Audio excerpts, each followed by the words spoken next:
औज़ु बिल्लाहि मिनश शैतानिर रजीम बिस्मिल्लाहिर रहमानिर रहीम। राही पुरपेच के अंदाज बदल जाते हैं, राही पुरपेच के अंदाज बदल जाते हैं। जब कभी अज़म के तेवर पे जलाल आता है, जब कभी अज़म के तेवर पे जलाल आता है। हफीज मीर थी रहमतुल्लाह अलैह। अजीज तलबा व तालिबात, अस्सलाम वालेकुम। आज मुअर्रिख 11 जुलाई 2020 ईस्वी को मैं फिर आपके सामने एक और मौजू उर्दू कसीदा लेकर हाजिर हुआ हूं।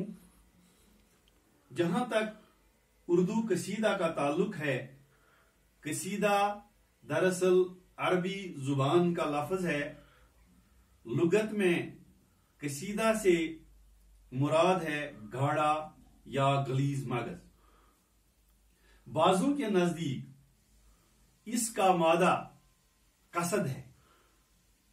शायरी की इस्तिलाह में कसीदा उस सनफ को कहते हैं जिसमें किसी की तारीफ या हिजो लिखी जाए। मदहिया कसीदा में किसी शख्सियत या मनपसंद अशिया या बादशाह या अमीर, रईस, अहले फन, बुजुर्ग या अपने गांव या मुल्क वगैरह की तारीफ की जाती है। इस सनफ में मदह, नसीहत, मुख्तलिफ कैफियत व हालात, तारीफ बहार और शिकायती रोजगार वगैरह जैसे मज़ामीन बड़ी धूमधाम के साथ बयान किए जाते हैं, जिससे शायर का जोरी तबीयत मालूम होता है। कसीदा गो शोरा कुदरती मनाजिर की खूबियां बयान करते वक्त नाजुक तशबीहात और इस्तिआरात का इस्तेमाल करके अपने तख़य्युल परवाज का मुजाहिरा करते हैं। मौजू, मतला या मजमून असली के एतबार से कसीदा के चंद अहम अक़साम हैं: बहारिया, खजानिया, इश्किया, फखरिया, हिजोरिया, मदहिया, मरसिया, मुनाजरा और जहां आशोब और दास्तानिया वगैरह। तरकीब व साख्त के रो से कसीदा की दो बड़ी किस्में हैं। नंबर 1 तमहीदिया कसीदा और नंबर 2 खताबिया कसीदा। तमहीदिया कसीदा उस कसीदे को कहते हैं जिसमें शोरा, मुद्दा या जम के जिक्र से पहले मुनासिब तमहीद बांधते हैं। और दूसरा किस्म जो है वो खताबिया कसीदा है। उस कसीदे को कहते हैं जिसमें शायर मुद्दू व जम के जिक्र से पहले तमहीद न बांधे, बल्कि मतला ही में ममदू से खताब शुरू कर दिया जाए। कसीदे के अज्जाए तरकीबी क्या है?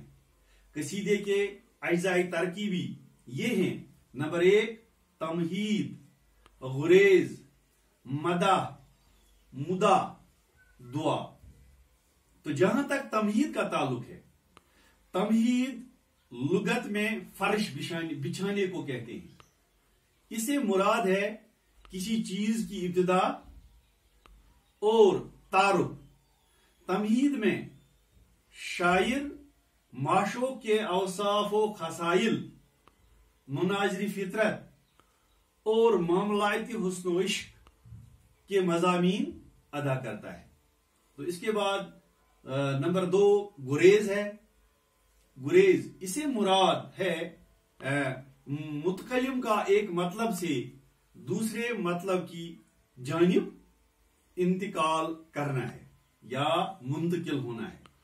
तो इसी तरह से پھر ایک اور ہے جز ہے مدہ. یہی وہ خاص حصہ ہے جس پر قصیدے کی بنیاد ہوتی ہے.